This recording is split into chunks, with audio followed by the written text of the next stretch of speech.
Je ne sais pas si c'est simplement une confiance en l'homme. Je crois que c'est une confiance dans l'univers.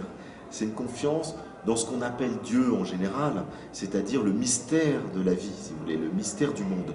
Et je crois que finalement, il y aura toujours il y aura toujours du mal, il y aura toujours de la souffrance, des difficultés, mais qu'il ne faut pas regarder que l'aspect négatif. Je trouve que déjà, le monde est merveilleux, la vie est un cadeau inestimable, et il y a beaucoup de progrès qui ont été faits dans les sociétés humaines. Regardez quand même, si on compare à un lointain passé, on s'aperçoit que l'esclavage est quasiment aboli partout sur Terre, que les droits de l'homme, même s'ils ne sont pas partout appliqués, c'est quand même ce qui fonde aujourd'hui les valeurs collectives.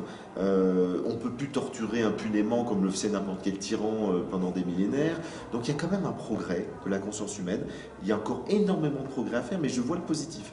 Et donc je préfère souffler sur les braises positives que de me lamenter sur tout ce qui va. Et je pense que l'être humain a en lui beaucoup de capacités de destruction, mais il a en lui des forces de bonté qu'il faut réveiller.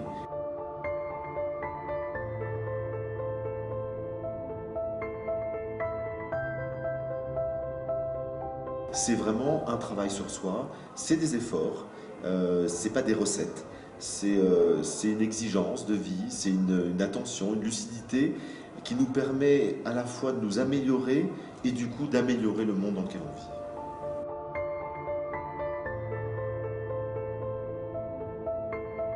C'est toujours la relation, c'est-à-dire finalement que ce soit la relation avec les autres, c'est-à-dire discuter avec un ami, rencontrer quelqu'un que j'aime, et tout de suite ça me relève, ça me permet, ou la relation avec la transcendance.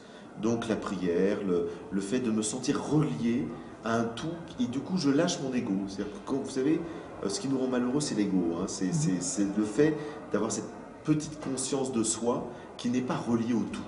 Et donc dès qu'on est dans la relation, dès qu'on sort de soi, quel que soit le type de relation, ça permet immédiatement de relativiser ses petits soucis et d'avoir une vision plus large des choses. Et c'est ce qui permet de retrouver la joie qui est toujours là.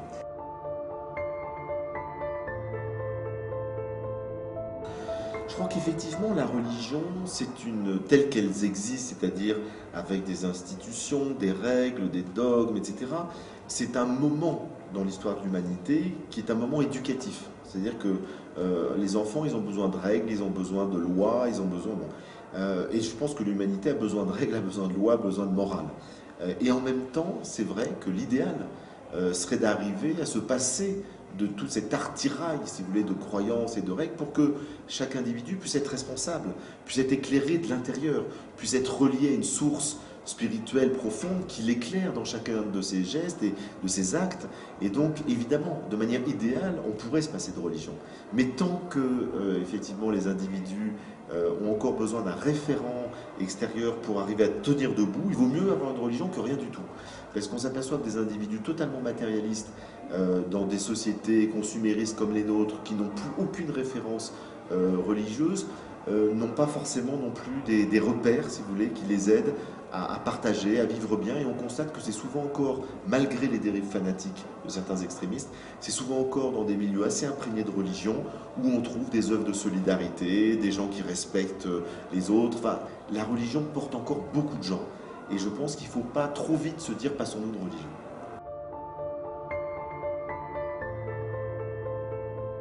Non, je pense qu'on n'aura jamais de société idéale, parce qu'il y aura toujours, sur des milliards d'individus, il y aura toujours des individus qui seront égoïstes, qui voudront profiter des autres, donc il y aura besoin d'une police, il y aura besoin de gendarmes, il y aura besoin d'armées, donc on n'aura jamais une société idéale. Je pense que sur Terre, je ne crois pas à une sorte de monde entièrement éveillé, fait de gens qui méditent toute la journée, ou alors ça arrivera peut-être dans 100 millions d'années, mais je dirais à l'échelle de l'histoire, sur quelques millénaires, je n'y crois pas. Par contre, je crois qu'on tend vers ça. C'est-à-dire qu'on tend vers des individus de plus en plus éclairés, de plus en plus responsables, et que actuellement, je vois autour de moi, tous les repères traditionnels tendent à s'effondrer, mais il y a de plus en plus de gens qui sont encore des minorités, qui sont en train de rechercher une autre manière de vivre, dans lequel on cherche effectivement à être responsable de soi-même et des autres, et de l'humanité entière. On se sent citoyen du monde et plus simplement citoyen d'un pays contre les autres, vous voyez, comme ça a été toujours le cas historiquement. Donc ce mouvement-là, il est tout à fait minoritaire, je pense qu'il est en train de grandir. Et ça me donne des raisons de penser que le monde va s'améliorer sur le long terme, pas sur le court terme. On a encore beaucoup de, je pense, de catastrophes à venir, mais que sur le long terme, le monde peut s'améliorer. Mais de là à être une société totalement idéale, faite de saints et de sages, je crois que c'est encore très utopique.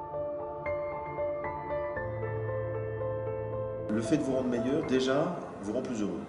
C'est-à-dire que vous-même, le fait de vous être amélioré, ça permet d'être plus en paix avec soi-même, avec les autres, avec le monde. On a tout à y gagner, même si on n'aurait pas forcément de fruits dans la société. Et puis la deuxième chose, c'est que je crois que de toute façon, il y a des fruits, même si on ne les voit pas.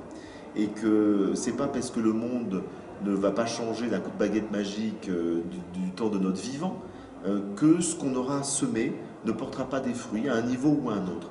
Et je crois que tout ce qu'on sème de bon, de positif, porte des fruits, que ce soit dans ce monde-ci, que ce soit, je dirais, dans une conception beaucoup plus large du monde, entendu l'univers, avec tous les plans d'existence possibles, parce qu'on ne sait pas, peut-être qu'il y a d'autres lieux où on va continuer de vivre après cette vie-ci, j'en sais rien, c'est une question que je pose, et à ce moment-là, je dirais, voilà, tout ce qu'on a fait de bien, c'est quelque chose qui peut peut-être porter du fruit ailleurs, on ne sait pas.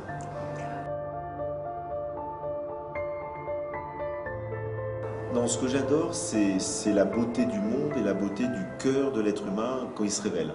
Ça m'émeut très profondément et je peux être bouleversé par le sourire d'un enfant, par un coucher de soleil, par un acte de bonté. Voilà, ça me bouleverse et j'adore ça. Ce que je déteste, c'est l'inverse, c'est-à-dire l'égoïsme froid, l'injustice, vouloir avoir du pouvoir sur les autres. Voilà, ça, je déteste ça. Est-ce que vraiment le bonheur peut se cultiver? Ou est-ce que le bonheur c'est quelque chose d'inné, d'acquis? Et puis une fois qu'on l'a, on est heureux, et puis il y a des gens qui sont malheureux. Est-ce que c'est lié à nos gènes? Est-ce que c'est lié à notre hérédité, à notre sensibilité, à notre petite enfance? Et puis après, les choses sont déterminées. Ça, c'est une question très très importante. C'est la question la plus importante. Et le bonheur est en grande partie lié à notre sensibilité, à nos gènes, à notre atavisme, mais pas à 100%. Et qu'il y a toute une marge qui nous permet de progresser et par un certain nombre de choses, la réflexion, l'introspection, le travail sur soi, etc., l'attention, on peut véritablement progresser dans notre capacité à être heureux. Le plaisir, on en fait l'expérience quotidiennement. Le plaisir, c'est la satisfaction d'une émotion, d'une pulsion, c'est quelque chose qui nous apporte immédiatement un bien-être. On a soif, on boit, on a du plaisir. On rencontre un ami qu'on aime, on a du plaisir. On regarde un bon match de foot, on a du plaisir. Le plaisir, c'est une satisfaction immédiate d'un désir, d'une envie, d'une pulsion. Une fois que la satisfaction est faite, ben c'est fini. On a bien mangé, puis après, même si on a trop mangé, on n'est pas bien. Donc on se rend compte que le plaisir a besoin d'être en permanence nourri de l'extérieur. Et donc il nous faut tout le temps des expériences qui nourrissent le plaisir. Et ce que nous montrent très bien les philosophes grecs et les philosophes orientaux, notamment le Bouddha, c'est que la cause du malheur des hommes, c'est ce caractère infini du désir. Le bonheur vient de la sobriété. Savoir se limiter et apprécier, goûter, savourer intensément chaque petit plaisir d'existence. Donc on pourrait dire que la définition grecque du bonheur, c'est sortir du toujours plus pour être dans le mieux-être. C'est ça le slogan du bonheur, le mieux-être. Alors que le toujours plus, c'est le slogan de la publicité. Et on voit qu'aujourd'hui, on est sans doute dans une société qui est plus que sans doute encore dans le passé, cultive l'avoir par rapport à l'être. Et les promesses de la publicité, des médias, de tout ce qu'on voit dans l'environnement dans lequel on vit, c'est vous serez heureux parce que vous allez posséder tel objet, parce que vous allez avoir un prestige. Tout est dans l'extériorité. On nous promet le bonheur par l'extériorité. Le pouvoir, le prestige, la reconnaissance sociale, les grosses voitures. Et bien tout ça, c'est très bien, ça nous donne du plaisir. Ça ne nous rend pas heureux pour autant.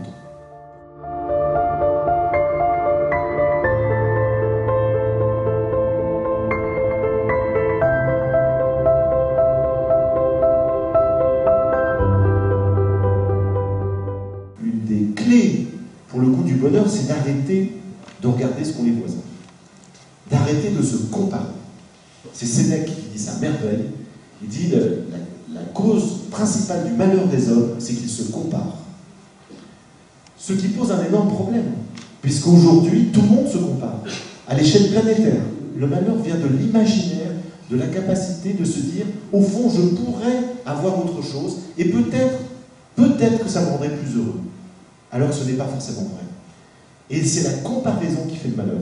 Émile Zola disait, être pauvre à Paris, c'est être 2 fois pauvre, parce qu'il y a beaucoup de riches à Paris. Et donc il vaut mieux être pauvre dans un petit village de province qu'à Paris. Parce qu'on peut se contenter de ce qu'on a. Alors que si on se compare, il y aura toujours quelqu'un qui a plus que nous. L'ONU a fait un sondage mondial sur le bonheur, en posant la question aux gens, quelles sont les 3 choses les plus importantes pour vous, pour votre épanouissement personnel? Qu'est-ce qui vous rend heureux? Eh bien, les résultats m'ont passionné, parce que vous voyez que dans tous les pays du monde, que ce soit le Burkina Faso, les États-Unis, la Suède, le Mexique, ce sont les 3 mêmes choses qui arrivent toujours en tête. Premièrement, la santé. Deuxièmement, l'amour, la qualité des relations qu'on a avec les autres. Troisièmement, avoir un travail, une activité qui nous épanouisse. À la différence du plaisir, le bonheur est en nous. C'est un état qu'on acquiert. Il est à l'intérieur de nous. Savoir détecter ce qui va bien dans ma vie, c'est vraiment la clé du bonheur. Ce qu'il faut apprendre à faire, c'est être conscient de ce qui ne va pas. Il y a des problèmes à régler. Il y a des maladies, il y a des difficultés, il y a des obstacles, il y a des échecs. Il faut être conscient de ça. Mais il faut aussi, et ça dépend de nous, il faut aussi conscientiser tout ce qui va bien. Donc je dirais que la première clé du bonheur, c'est d'avoir conscience qu'on est heureux. C'est d'avoir conscience de nos petits plaisirs du quotidien.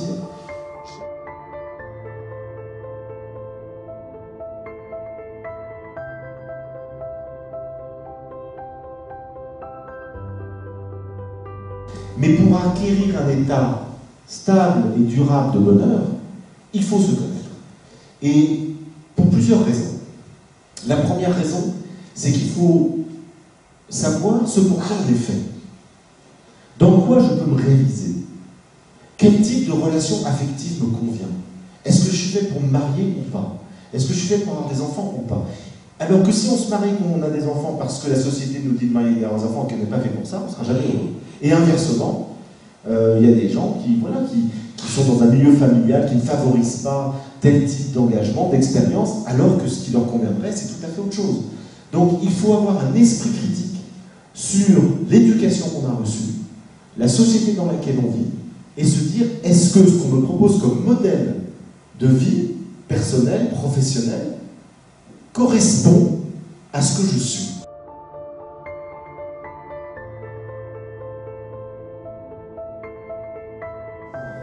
Donc, connaître ses talents, ses capacités et ses limites. Ne pas faire quelque chose qui dépasse nos limites.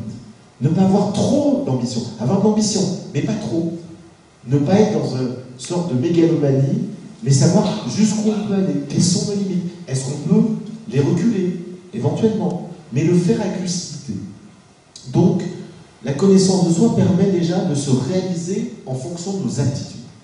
Et puis, la connaissance de soi nous permet d'avoir de la distance émotionnelle, d'acquérir ce qu'on appelle l'intelligence émotionnelle, une intelligence de nos émotions. Savoir pourquoi je suis triste, pourquoi je suis en colère, pourquoi telle situation fait que je me mets toujours en colère, pourquoi telle situation fait que je suis toujours triste, pourquoi j'ai de la peine quand il arrive telle chose. Et lorsqu'on en comprend les tenants et les aboutissants, on gagne en liberté intérieure. Et on devient libre. C'est la liberté, c'est pas faire ce qu'on veut. C'est pas du tout ça, être libre. Faire ce qu'on veut, ça peut nous aliéner. Il faut pouvoir faire ce qu'on veut, tout en étant intérieurement libre aussi. C'est-à-dire faire quelque chose qui ne répond pas forcément à une pulsion. Avoir la capacité de se maîtriser. Sinon, vous pouvez faire n'importe quoi et vous allez vous retrouver dans une vie catastrophique. Celui qui ne sait pas maîtriser ses pulsions détruit sa vie. Mais une fois qu'on a compris que la clé de l'éthique, c'est de trouver son bonheur, ce qui peut nous épanouir sans nuire aux autres. Tout est dit.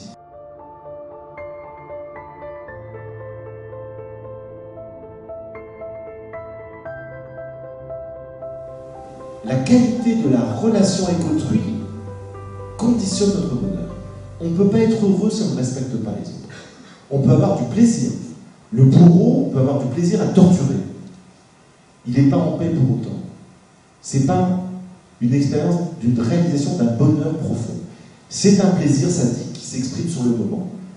On ne connaît pas les cauchemars du bourreau, on ne connaît pas... Il y a certainement dans la conscience humaine quelque chose qui ne rend pas heureux un individu qui fait du mal. Maintenant, évidemment, on peut avoir une conscience extrêmement étroite, et il y a des individus qui ont très peu conscience du mal qu'ils font aux autres, en tout cas qui n'ont pas les conséquences négatives. Encore que, je suis convaincu, à la suite de Spinoza, que les gens les plus heureux sont les gens les plus altruistes. Et j'ai observé ça autour de moi. Chaque fois que je vois quelqu'un vraiment rayonnant, vraiment dans la joie, je vois que c'est quelqu'un de généreux. C'est quelqu'un qui aime, c'est quelqu'un qui donne, c'est quelqu'un qui partage. Et donc je pense que le bonheur est contagieux.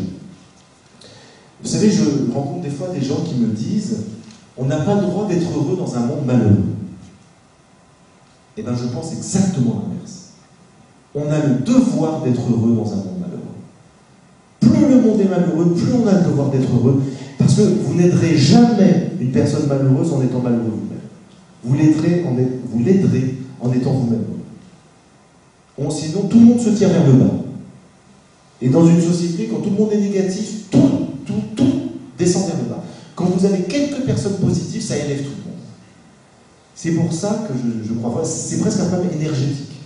C'est vraiment un équilibre d'énergie. Et donc les gens heureux font monter l'énergie de la Terre. Les gens malheureux la plombent. Et donc, lorsqu'on est dans un monde comme le nôtre, où il y a de plus en plus de gens malheureux, on a un devoir d'être heureux. Alors après, ça ne veut pas dire qu'il faut afficher notre bonheur avec une pancarte en disant « Youpi, ah, t'as perdu ton emploi, génial. Ah, ta femme t'a quitté, super.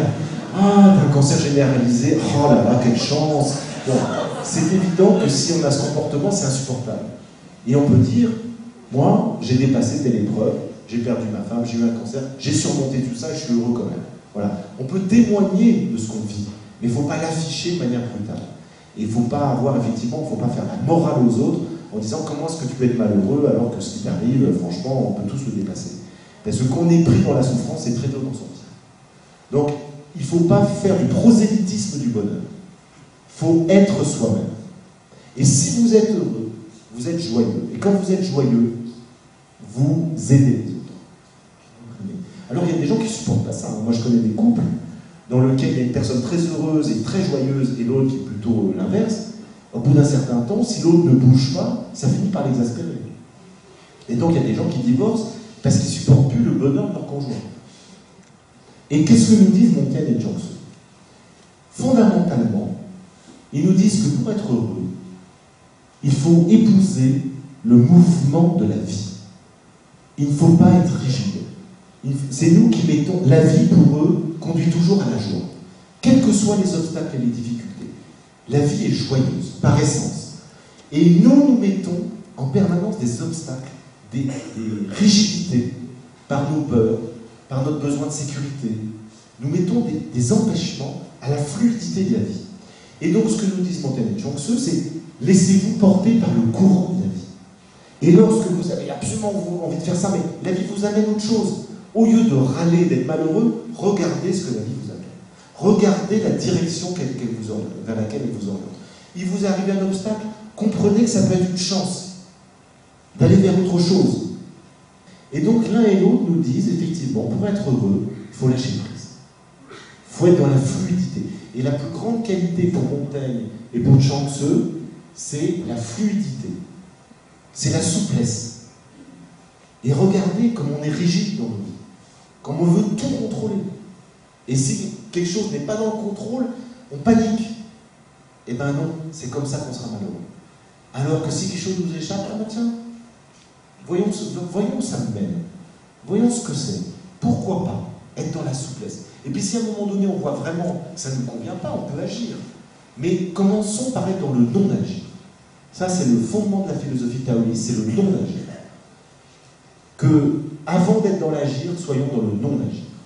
Observons, laissons-nous porter et agissons au bon moment. Lorsque on peut avoir vraiment une meilleure conscience de vers où la vie nous mène, et on peut toujours choisir une autre orientation, mais commençons par nous laisser porter. Et je crois que une des choses les plus importantes qu'on a à faire sur Terre, dans cette vie, c'est de passer de la peur à l'amour. De dépasser progressivement toutes nos peurs en les conscientisant pour être de plus en plus dans l'amour et dans la confiance.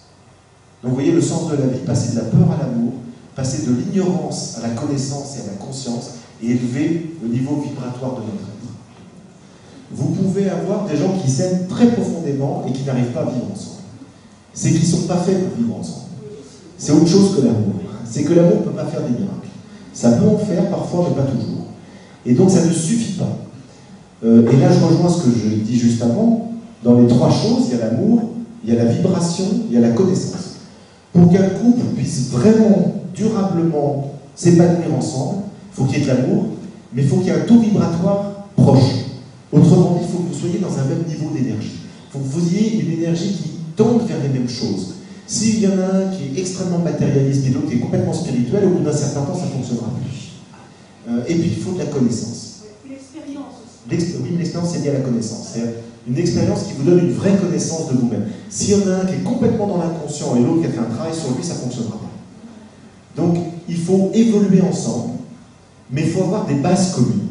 Il faut avoir des sensibilités proches, tant au niveau vibratoire que dans l'ouverture du cœur, que, effectivement, faire un effort ensemble pour grandir en connaissance de soi.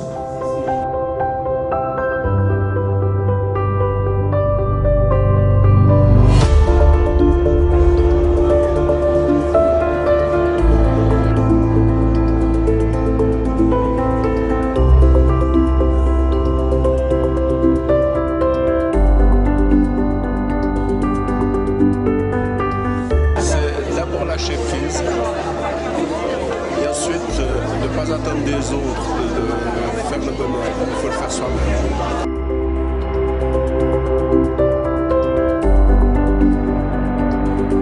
Moi, qu'est-ce qui me rend heureuse? L'amour. Je suis une amoureuse de l'amour.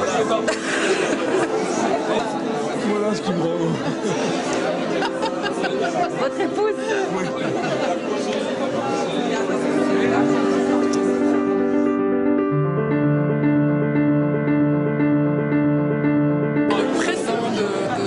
Cet instant aujourd'hui. C'est d'être avec des gens que j'aime. Et puis j'ai appris à vivre avec ce que j'ai et non avec ce qui me manque encore.